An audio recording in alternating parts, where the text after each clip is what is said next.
പിന്നെ ഇവർക്ക് ഇത്രയും ഇവിടെ സ്വാധീനങ്ങളും കാര്യങ്ങളുണ്ട്. അവർ പറയുന്നത് എന്താണെന്ന് വെച്ച് കഴിഞ്ഞാൽ മന്ത്രി മുതൽ ആരാണോ വേണ്ടത് അവരൊക്കെ അവരുടെ വീട്ടിൽ ഉള്ളതാണ്. അങ്ങനെ ഞാൻ കേസ് ഫയൽ ചെയ്തപ്പം ഇവർ എന്നെ ഒരു മോശക്കാരിയായിട്ടാണ് ഇപ്പോൾ എല്ലാവരുടെയും ചിത്രീകരിക്കുന്നത്. കാരണം ഞാൻ പൈസയ്ക്ക് വേണ്ടിയിട്ടാണ്, ഞാൻ ഫ്രോഡാണ്, ഹണി ട്രാപ്പാണ്. ഇവരിപ്പോൾ ആരും ഇതൊരു എന്താ പറയുക, എനിക്ക് തോന്നുന്നത് ഇവരിപ്പോൾ പൈസ ഇപ്പോൾ ഒരു പാവപ്പെട്ട ഒരാളാണെങ്കിൽ ഇവരെ പണ്ടേ പോലീസുകാർ എടുത്തിട്ടുണ്ടോ. ഇവർക്ക് സ്വാധീനങ്ങളുണ്ടെന്ന് ഇവരെല്ലാവരുടെയും പറയാറുണ്ട്. ന്യൂസിൽ ചാനലിൽ ന്യൂസ് വന്നതുപോലും ഇവർ പൈസ കൊടുത്തിട്ട് ആ ന്യൂസ് കളഞ്ഞിട്ടുണ്ട്. അതിനുള്ള എവിഡൻസും കാര്യങ്ങളും എൻ്റെ കയ്യിലുണ്ട്. ഒന്ന്. രണ്ടാമത്തെ കാര്യം, ഞാൻ ഹണി ട്രാപ്പാണ് കാര്യങ്ങളാണെന്നുണ്ടെങ്കിൽ ഇവർക്ക് തെളിവുകൾ കൊടുത്തു കഴിഞ്ഞാൽ ഞാൻ കൊടുത്ത അതേ പോലീസ് സ്റ്റേഷൻ തന്നെ എൻ്റെ പേരിൽ ഒരു കേസ് എടുക്കാമല്ലോ. ഞാൻ എന്തെങ്കിലും ചെയ്തിട്ടുണ്ടെന്നുണ്ടെങ്കിൽ, ഹണി ട്രാപ്പ് ചെയ്തിട്ടുണ്ടെന്നുണ്ടെങ്കിൽ, പൈസ ആവശ്യപ്പെട്ടിട്ടുണ്ടെന്നുണ്ടെങ്കിൽ ഇവർക്കും കേസ് എടുക്കാമല്ലോ. ഞാൻ ഈ നാട് വിട്ട് എവിടെയും ഞാൻ പോയിട്ടില്ല, ഞാൻ ഇവിടെ തന്നെ നിൽക്കുന്നുണ്ട്. ദ ജേർണലിസ്റ്റിലേക്ക് ഹണി റോസ് പരാതിപ്പെട്ടാൽ മാത്രമേ കേരള പോലീസിന്റെ ശുഷ്കാന്തി ഉയരുകയുള്ളൂ. ഇന്ന് പൊതുസമൂഹം ചോദിക്കുന്ന വളരെ പ്രധാനപ്പെട്ട പ്രസക്തമായ ഒരു ചോദ്യമാണിത്. നിരവധി സ്ത്രീകൾ തങ്ങൾക്ക് നേരെ പല വിധത്തിലുള്ള അധിക്ഷേപങ്ങളും പീഡനങ്ങളും ഒക്കെ ഉണ്ടായതായി പോലീസിൽ പരാതി കൊടുത്തിട്ടും പല കേസുകളും ഇപ്പോഴും ഇഴഞ്ഞുകൊണ്ടിരിക്കുകയാണ്. അതിൻ്റെ ഏറ്റവും പ്രധാനപ്പെട്ട ഒരു തെളിവാണ് ഇന്നലെ ഞങ്ങൾ പുറത്തുവിട്ട ഒരു അഭിമുഖം.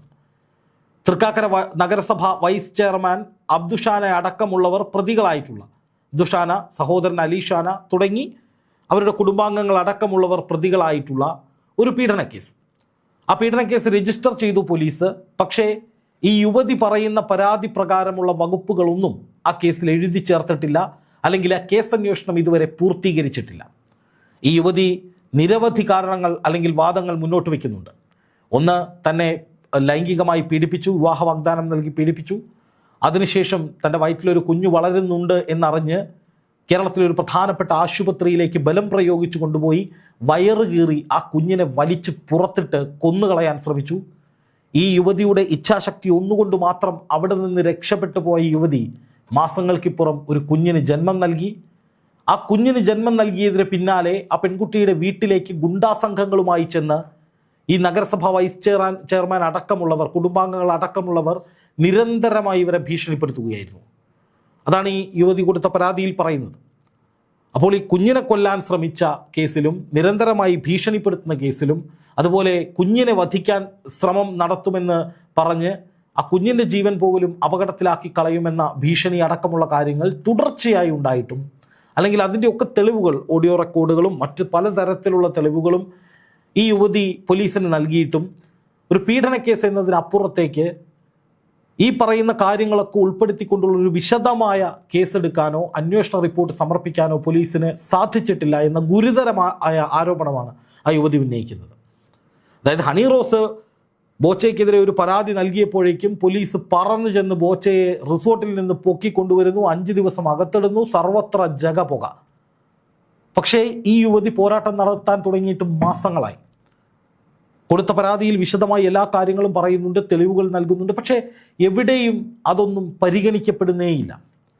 കേരള പോലീസ്, കൃത്യമായി പറഞ്ഞാൽ ഇൻഫോ പാർക്ക് പോലീസ്, കൊച്ചിയിലെ ഇൻഫോ പാർക്ക് പോലീസ് ഒരു യുവതിയുടെ പീഡന പരാതി മാത്രമല്ല കേട്ടോ, ഗർഭഛിദ്രം നിർബന്ധിച്ച് നടത്താൻ ശ്രമിച്ചു, നിരന്തരമായ ഭീഷണി, കുടുംബാംഗങ്ങൾ അപായപ്പെടുത്താൻ ശ്രമിക്കുമെന്ന ഭീഷണി, പൊതുസമൂഹത്തിൽ അപമാനിക്കൽ. ഈ കഴിഞ്ഞ ദിവസം ഈ യുവതിയുടെ പിറകെ വാഹനം ഓടിച്ചു നിന്ന്, ഈ യുവതി സഞ്ചരിച്ചിരുന്ന കാറിന് പിറകെ മറ്റൊരു വാഹനം ഓടിച്ചു ചെന്ന് ഇവരെ കൊലപ്പെടുത്താൻ ശ്രമിച്ചു എന്ന കേസിലും ഇവർ പരാതി കൊടുത്തിട്ടുണ്ട് മട്ടാഞ്ചേരി പോലീസ് സ്റ്റേഷനിൽ.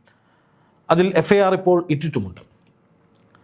പക്ഷേ അതിനപ്പുറത്തേക്ക് ഈ പ്രതികൾക്കെതിരെ ശക്തമായ നടപടി സ്വീകരിക്കാൻ പോലീസ് തയ്യാറായിട്ടില്ല. ഇതിനിടയിൽ അവർ മുൻകൂർ ജാമ്യം എടുത്തു എന്ന് പറയുന്നു. പക്ഷേ കോടതിയിൽ അന്വേഷണം അവസാനിപ്പിച്ച്, അല്ലെങ്കിൽ അന്വേഷണം ഈ യുവതി പറയുന്ന കാര്യങ്ങളൊക്കെ സത്യസന്ധമാണോ എന്ന് അന്വേഷിച്ച് റിപ്പോർട്ട് കൊടുക്കാൻ ഇതുവരെ പോലീസ് തയ്യാറായിട്ടില്ല. ഈ പ്രതികളെ ഇതുവരെ പിടികൂടാനോ അല്ലെങ്കിൽ ഏതെങ്കിലും തരത്തിലുള്ള നടപടികൾക്ക് വിധേയരാക്കാനോ, ഈ യുവതി പറയുന്നത് പോലെ അവർക്ക് നീതി നടപ്പാക്കാനോ പോലീസ് ഇടപെട്ടിട്ടില്ല എന്ന് യുവതി പരാതിപ്പെടുന്നുണ്ട്. അപ്പോൾ ഇവിടെ ഉയരുന്ന ചോദ്യം, ഹണി റോസ് പരാതിപ്പെട്ടാൽ മാത്രമേ ഇവിടെ പോലീസിന് നിലപാടെടുക്കാൻ കഴിയുള്ളൂ എന്നുള്ളതാണ്. എന്തായാലും ആ യുവതി പറഞ്ഞ ചില പ്രസക്ത ഭാഗങ്ങൾ, ഇതുമായി ബന്ധപ്പെട്ട് പോലീസിൻ്റെ ഭാഗത്തു നിന്നുണ്ടായ വീഴ്ചകളുമായി ബന്ധപ്പെട്ടുണ്ടായ, അല്ലെങ്കിൽ ഒരു പോലീസ് സ്റ്റേഷനിൽ ചെന്ന് എന്തൊക്കെ തരത്തിലുള്ള സഹനങ്ങളാണ് ഈ യുവതിക്ക് നേരിടേണ്ടി വന്നത് എന്നവർ കൃത്യമായി പറയുന്നുണ്ട്. അത് നിങ്ങൾ പ്രേക്ഷകർ കേൾക്കുക, വിലയിരുത്തുക. പരമാവധി ഈ വീഡിയോ ഷെയർ ചെയ്യുക. കാരണം പോലീസിൻ്റെ ഭാഗത്തു നിന്ന് നീതി നടപ്പാക്കേണ്ടത് അനിവാര്യതയാണ്. അത് ഹണി റോസ് കൊടുത്താൽ മാത്രം ചെയ്യേണ്ട ഒരു കാര്യമല്ല എന്നുള്ളതാണ് ഏറ്റവും പ്രധാനമായി നമ്മൾ മനസ്സിലാക്കേണ്ടത്. എന്തായാലും അഭിമുഖം പ്രേക്ഷകരൊന്ന് കാണുക. എന്താണ് ശരിക്കും കൊടുത്ത പരാതി എന്തായിരുന്നു? ഞാൻ ഇൻഫോ പാർക്ക് സ്റ്റേഷനിലാണ് പരാതി കൊടുത്തതെന്ന് വെച്ച് കഴിഞ്ഞാൽ ഇപ്പോൾ ആക്ച്വലി ഞാൻ കൊടുത്ത പരാതി എന്ന് വെച്ച് കഴിഞ്ഞാൽ പീഡന ആയിട്ടാണ്. എന്നെ ഇപ്പോൾ ഒരാൾ പീഡിപ്പിച്ചു. അതിലൊരു കുട്ടി ഉണ്ടായിട്ടുണ്ട്. അലി എന്ന് പറഞ്ഞിട്ടുള്ള ആളാണ് എന്നെ പീഡിപ്പിച്ചത്. അതിലൊരു കൊച്ചുണ്ടായിട്ടുണ്ട്. ആ കൊച്ചിനെ ഇപ്പോൾ ഞാൻ പ്രസവിച്ച് പ്രഗ്നൻ്റ് ആണെന്ന് അറിഞ്ഞപ്പോൾ മുതൽ പുള്ളിക്കാരൻ ഈ കുട്ടിനെ കളയണമെന്നും പറഞ്ഞിട്ടാണ് എൻ്റെ അടുത്തേക്ക് വന്നത്. ഞാനത് സമ്മതിക്കാത്തത് തുടർന്ന് 5 മാസമായപ്പം ഇവരെന്നെ നിർബന്ധിച്ച് ഫാമിലിയൊക്കെ എൻ്റെ ഫ്ലാറ്റിലോട്ട് വന്ന് ഭയങ്കരമായിട്ട് ഇത് കളയണം ഭീഷണിയും കാര്യങ്ങളൊക്കെ ആയിരുന്നു. കാരണം ഞാനും കൊച്ചും മാത്രമാണ് ഇവിടെ താമസിക്കുന്നത്. പിന്നെ ഇവർക്ക് ഇത്രയും ഇവിടെ സ്വാധീനങ്ങളും കാര്യങ്ങളുണ്ട്. അവർ പറയുന്നത് എന്താണെന്ന് വെച്ച് കഴിഞ്ഞാൽ മന്ത്രി മുതൽ ആരാണോ വേണ്ടത് അവരൊക്കെ അവരുടെ വീട്ടിൽ ഉള്ളതാണ്. അപ്പോൾ ഞാൻ പുറത്തുനിന്ന് വന്നൊരു പെൺകുട്ടി എന്നെക്കൊണ്ടൊന്നും സാധിക്കില്ല. അപ്പോൾ എനിക്ക് അവരുടെ ഭീഷണിക്ക് ഇതായിട്ടാണ് ഞാൻ ഇത്രയും കാലം ഞാൻ അവിടെ ചെന്നത്. പിന്നെ അവർ മീഡിയേഷൻ കുട്ടി ഇവരുടെയാണെന്ന് പറഞ്ഞപ്പോൾ അവർ പിന്നെ സമ്മതിക്കില്ല. പിന്നെ വീണ്ടും ഈ കൊച്ചിനെ ഇല്ലാണ്ടാക്കണം എന്ന് പറഞ്ഞ് ശ്രമിച്ചപ്പോൾ ഞാൻ പോലീസ് സ്റ്റേഷനിൽ ഒരു പരാതി കൊടുത്തതിന് ശേഷം ഏത് സ്റ്റേഷനിലാണ് കൊടുത്തത്? നമ്മുടെ ഇൻഫോ പാർക്ക് പോലീസ് സ്റ്റേഷനിലാണ് ഞാൻ പരാതി കൊടുത്തത്. പരാതി കൊടുത്തപ്പം ഇവർ വീണ്ടും എന്നെ ഭയങ്കരമായിട്ട് ഭീഷണിപ്പെടുത്തി. പരാതി കൊടുത്തവർ അവരറിഞ്ഞു. ഞാൻ പരാതി കൊടുത്ത വിവരം അവരറിഞ്ഞു കഴിഞ്ഞ ശേഷമാണ് ഇവർ പിന്നെ വന്നിട്ട് പറഞ്ഞു, ഇപ്പം നിങ്ങൾ 2 പേരും മാത്രമേ ഉള്ളൂ. അവർ പറഞ്ഞത് സമ്മതിച്ചില്ല എന്നുണ്ടെങ്കിൽ വണ്ടി കയറ്റി അവരെന്നെ കൊല്ലും. അത് ഞാൻ പരാതിയിലും ഞാൻ കൊടുത്തിട്ടുണ്ട്. ഇവർ അന്ന് മുതൽ പറയുന്നതാണ് ഇവർക്ക് കുറേ ടാങ്കർ ലോറികളുണ്ട്. അപ്പോൾ എപ്പോഴായാലും ഞാൻ പോയി കഴിഞ്ഞ് കഴിഞ്ഞാൽ എന്നെയും എൻ്റെ കൊച്ചിനെയും വണ്ടി കയറ്റി കൊല്ലും. എന്നിട്ട് ഈ കൊന്ന ആൾക്കാരിൻ്റെ മൊത്തം കാര്യങ്ങളൊക്കെ ഇവർ നോക്കുമെന്നും പറഞ്ഞിട്ട് ഇവർ പബ്ലിക്കായിട്ട് പറഞ്ഞ് നടക്കലുണ്ടായിരുന്നു. എന്നോടും പറഞ്ഞിട്ടുണ്ട്. അങ്ങനെ ഞാൻ കേസ് ഫയൽ ചെയ്തപ്പം ഇവർ എന്നെ ഒരു മോശക്കാരിയായിട്ടാണ് ഇപ്പോൾ എല്ലാവരുടെയും ചിത്രീകരിക്കുന്നത്. കാരണം ഞാൻ പൈസയ്ക്ക് വേണ്ടിയിട്ടാണ്, ഞാൻ ഫ്രോഡാണ്, ഹണി ട്രാപ്പാണ് എന്നൊക്കെ പറഞ്ഞ് ഇവർ കേസും കാര്യങ്ങളും എല്ലാം ആ ഉള്ള രീതിയിലാണ് ഇപ്പോൾ ചിത്രീകരിച്ചുകൊണ്ടിരിക്കുന്നത്. ഇതൊന്നും ഞാനിപ്പോൾ ഈ കുട്ടി ജനിച്ചിട്ട് ഇവർ 1 വർഷമായി.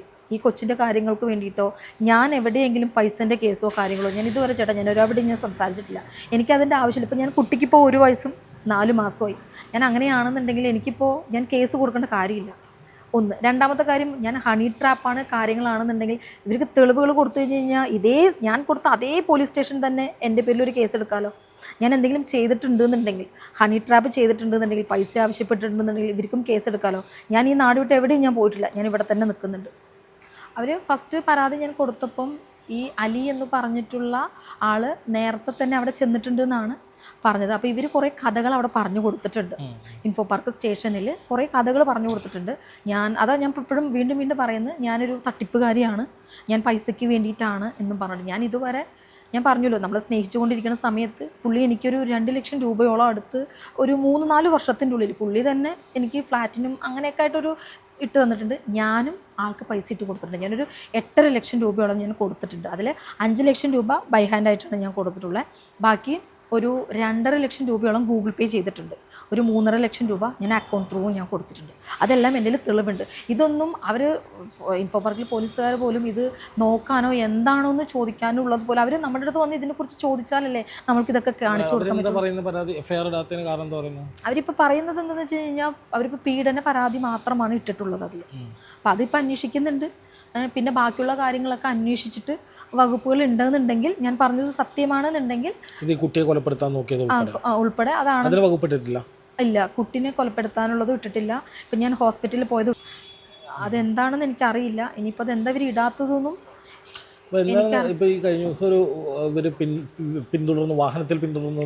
അതായത് ഇന്നലെ ഉണ്ടായ സംഭവമായിരുന്നു. ഞങ്ങൾ ഫോറം മാളിൽ പോയിക്കൊണ്ടിരിക്കുകയായിരുന്നു. അപ്പോൾ ന്യൂക്ലിയസ് മാളുടെ അടുത്ത് വെച്ച് ഇവരെന്നെ കണ്ടിട്ട് എൻ്റെ വണ്ടി തിരിച്ചു പോന്നു. അവർ ഞങ്ങളുടെ പുറകെ തന്നെ പോന്നു. ഞാനുണ്ടായിരുന്നു,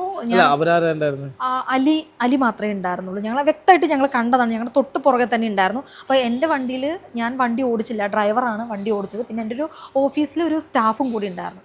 അപ്പോൾ പുള്ളിക്കാരൻ മരടിൽ വെച്ചിട്ടാണ് ഞങ്ങളെ കാണുന്നത്. ഓപ്പോസിറ്റ് വന്നുകൊണ്ടിരുന്ന ആൾ ഞങ്ങളെ കണ്ടപ്പോൾ വണ്ടി യൂട്ടേൺ എടുത്ത്, അവിടെ കറക്റ്റായിട്ട് നിങ്ങൾക്ക് അന്വേഷിച്ച് കഴിഞ്ഞാൽ അറിയാൻ പറ്റും, ക്യാമറ ഉള്ളതാണ്. യൂട്ടേൺ എടുത്ത് വന്നു, ഞങ്ങളുടെ പുറകെ തന്നെ വന്നു. എനിക്ക് പേടിച്ചിട്ട് ഞാൻ എന്താ ചെയ്യാന്നറിയില്ല. കാരണം എനിക്ക് ഓൾറെഡി ഒരു ഭീഷണി ഉള്ളതാണ്.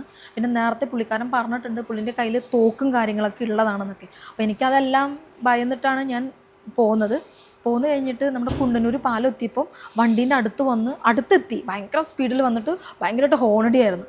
പിന്നെ ഞാനത് അങ്ങനെ പേടിച്ചിട്ട് നമ്മളുടെ മട്ടാഞ്ചേരീൻ്റെ അടുത്ത് ഗുജറാത്ത് സ്ട്രീറ്റ് എന്ന് പറഞ്ഞൊരു ചെറിയ ഉള്ളുവഴിയുണ്ട്. ഞാൻ ആദ്യം വിചാരിച്ചത് പുള്ളിക്കാരനെ കണ്ട് ജസ്റ്റ് ഞങ്ങളുടെ പുറകെ അല്ല എന്നാണ് വിചാരിച്ചത്. പക്ഷെ ഞങ്ങൾ ഗുജറാത്ത് സ്ട്രീറ്റിലോട്ട് വണ്ടി കയറ്റിയപ്പോൾ അവിടേക്കും പുള്ളി ഭയങ്കരമായിട്ട് സ്പീഡ് വന്നു. കുണ്ടന്നൂർ പാലം എത്തിയപ്പോഴാണ് പുള്ളി ഭയങ്കര സ്പീഡിൽ വന്നു, ഭയങ്കര ഹോണടിയായിരുന്നു. അങ്ങനെ ഞങ്ങൾ വേഗം വന്ന് 100-ലോട്ട് ഞാൻ വിളിച്ചു. ഫസ്റ്റ് ഞാൻ ഇൻഫോ പാർക്ക് പോലീസ് സ്റ്റേഷനിലോട്ട് ഞാൻ വിളിച്ച്. അപ്പോൾ അവരെന്നോട് പറഞ്ഞു 100-ലോട്ട് വിളിച്ചൊന്ന് ഇൻഫോം ചെയ്യാൻ പറഞ്ഞു. ഞാൻ 100-ലോട്ട് വിളിച്ച് ഞാൻ കാര്യങ്ങൾ പറഞ്ഞപ്പോൾ തന്നെ പിങ്ക് പോലീസ് വിളിച്ചു എന്നെ. അപ്പോൾ ഞാൻ അവരുടെ അടുത്ത് കാര്യം പറഞ്ഞു. അപ്പോൾ അവർ നിൽക്കുന്ന ലൊക്കേഷൻ എന്നോട് ചോദിച്ചായിരുന്നു. അപ്പോൾ ഞാൻ മട്ടാഞ്ചേരി എത്തി. കാരണം എനിക്ക് ഇവരെ പേടിച്ചിട്ട് എനിക്ക് ഇറങ്ങാനോ, കാരണം നമ്മൾ പെട്ടെന്ന് കണ്ടപ്പോൾ ഞാൻ ഭയങ്കരമായിട്ട് പാനിക്കായി പോയായിരുന്നു. അങ്ങനെ ഞാൻ മട്ടാഞ്ചേരി പോലീസ് സ്റ്റേഷനിൽ കൊണ്ടുപോയി പരാതി കൊടുക്കാൻ പറഞ്ഞു. ഞാൻ പരാതി ഇപ്പോൾ ഞാൻ കൊടുത്തിരുന്നു. ഇന്നലെ രാത്രിയാണ് ഉണ്ടായ ഇൻസിഡൻറ്റ്. ഇന്നലെ രാത്രി തന്നെ ഞാൻ അവിടെ പരാതി ഞാൻ കൊടുത്തിട്ടുണ്ട്. പീഡന പരാതി കൊടുത്തിട്ട് ഇപ്പോൾ 2 മാസം ആവാറായിട്ടുണ്ട്. ഇതുവരെ പോലീസിന്റെ ഭാഗത്ത് നിന്ന് വേറൊന്നും ഇല്ല. ഇപ്പോൾ അവർക്ക് FIR ഇട്ടിരിക്കുന്നത് പീഡനത്തിന്റെ ഒരു കേസ് മാത്രമായിട്ടാണ്. കുഞ്ഞിനെ കൊല്ലാനും ഭീഷണിയും കാര്യങ്ങളും പിന്നെ ഹോസ്പിറ്റലിൽ കൊണ്ടുപോയതും അത് അവർ പറയുന്നത് അത് ഇനി അവർ അന്വേഷിച്ചിട്ട് അതിൽ വകുപ്പുകളും കാര്യങ്ങളും നോക്കി 2 മാസമായിട്ടും അതിൽ അന്വേഷണമൊന്നും ആയിട്ടില്ല. ഇപ്പം അന്വേഷിച്ചു കൊണ്ടിരിക്കുന്നു എന്നാണ് അവർ പറയുന്നത്. അപ്പം ഞാനിനിയിപ്പോൾ ഇതെല്ലാം വെച്ച് ഞാനൊരു കോടതിയിലേക്ക് ഒരു പ്രൈവറ്റ് നെയിം ഫയൽ ചെയ്യാൻ വേണ്ടിയിട്ട് ഞാൻ നിൽക്കുന്നുണ്ട്. ഞാനിപ്പോൾ അഡ്വക്കേറ്റിനെ ഞാൻ കണ്ടിട്ടുണ്ട്. ഇവരിപ്പോൾ ആരും ഇതൊരു എന്താ പറയുക, എനിക്ക് തോന്നുന്നത് ഇവരിപ്പോൾ പൈസ ഇപ്പോൾ ഒരു പാവപ്പെട്ട ഒരാളാണെങ്കിൽ ഇവരെ പണ്ടേ പോലീസുകാർ എടുത്തിട്ടുണ്ടോ. ഇവർക്ക് സ്വാധീനങ്ങളുണ്ടെന്ന് ഇവരെല്ലാവരുടെയും പറയാനുണ്ട്. ചാനലിൽ ന്യൂസ് വന്നതുപോലും ഇവർ പൈസ കൊടുത്തിട്ട് ആ ന്യൂസ് കളഞ്ഞിട്ടുണ്ട്. അതിനുള്ള എവിഡൻസും കാര്യങ്ങളും എൻ്റെ കയ്യിലുണ്ട്. നമ്മൾക്ക് ജനങ്ങൾക്ക് വേണ്ടിയിട്ടുള്ളൊരു കാര്യങ്ങളാണ് ഞാൻ പറയുന്നത്. ഇതുപോലുള്ളൊരു സംഭവങ്ങളൊക്കെയാണ് ജനങ്ങളിലേക്ക് എത്തിക്കേണ്ടത്. അതും അത്രയും തെളിവും കാര്യങ്ങളും എൻ്റെ കയ്യിൽ ഇപ്പോഴും ഉണ്ട്. കാര്യങ്ങൾ ഇപ്പോൾ ഡോക്ടർ ആയിക്കോട്ടെ, അല്ലാന്നുണ്ടെങ്കിൽ ഇവർ വിളിച്ചതിൻ്റെ തെളിവും കാര്യങ്ങളായിക്കോട്ടെ. പിന്നെ ഇന്നലെ തന്നെ ഉണ്ടായ ഇൻസിഡൻറ്റ് നമ്മളിപ്പോൾ വന്നു കാര്യങ്ങൾ ചെയ്തു. ഞാൻ ടൈം അടക്കം ഞാനത് നോട്ടീസ് ചെയ്തിട്ടുണ്ട്. CC ക്യാമറ ചെക്ക് ചെയ്ത് കഴിഞ്ഞാൽ കറക്റ്റായിട്ട് അറിയാൻ പറ്റും. ഭീഷണി അതും നല്ല രീതിയിൽ നമ്മൾ നോർമലി വരുന്ന പോലെ അല്ല അലി വന്നത്. അത് നമ്മൾ CC ക്യാമറ ചെയ്ത് അതും ഞാൻ എവിടേക്കൊക്കെ പോകണം, ഈ ഗുജറാത്ത് സ്ട്രീറ്റിൻ്റെ അകത്തേക്കൊക്കെ ശരിക്കും പറഞ്ഞാൽ അവർക്ക് വരേണ്ട കാര്യങ്ങൾ ഒട്ടുമില്ല. ഞാൻ ഇവരെ ഭയന്നിട്ടാണ് അവിടേക്ക് പോയത്. അവിടെയും ആൾക്കാർ അവർ വന്നുകൊണ്ടിരുന്നു. അവിടെ വെച്ചിട്ടാണ് ഞാൻ 100-ലോട്ട് വിളിച്ചത്. അപ്പോഴാണ് അവർ എൻ്റെ അടുത്ത് മട്ടാഞ്ചേരി പോലീസ് സ്റ്റേഷനിൽ പോയിട്ട് പരാതി കൊടുക്കാൻ പറഞ്ഞത്. മട്ടാഞ്ചേരി പോലീസ് സ്റ്റേഷനിലോട്ട് ഞാൻ കയറുന്നത് കണ്ടപ്പോഴാണ് പുള്ളിക്കാരൻ തിരിച്ചു പോയത്. അപ്പം ഞാൻ ചോദിക്കുന്നത്, ഇപ്പോൾ പോലീസുകാർ നേരത്തെ ഈ ഒരു കേസ് നല്ല രീതിയിൽ എടുത്തിരുന്നുവെങ്കിൽ രണ്ടാമത്തെ ഒരു ഇൻസിഡൻറ്റ് എനിക്ക് ഉണ്ടാവില്ല. ഇനിയിപ്പോൾ എനിക്ക് നാളെ എന്തെങ്കിലും സംഭവിച്ചിട്ടാണ് ഇത് ചെയ്യുന്നതെങ്കിൽ ഞാൻ എന്താ ചെയ്യുക? ഞാൻ ഇന്നലെ എൻ്റെ കൂടെ ഡ്രൈവറും ആ ചേട്ടനും ഉണ്ടായിട്ട് പോലും അവർ രണ്ടും ആണുങ്ങളാണ്. എന്നിട്ട് പോലും ഇയാൾ ഇത്രയും ധൈര്യമായിട്ട് വന്നിട്ടുണ്ടെങ്കിൽ ഞാൻ ഒറ്റയ്ക്ക് എൻ്റെ കൊച്ചും ഞാനും ഒറ്റയ്ക്ക് ആയിരുന്നെങ്കിൽ ഇവരെന്തായിരിക്കും ചെയ്തിട്ടുണ്ടാവുക?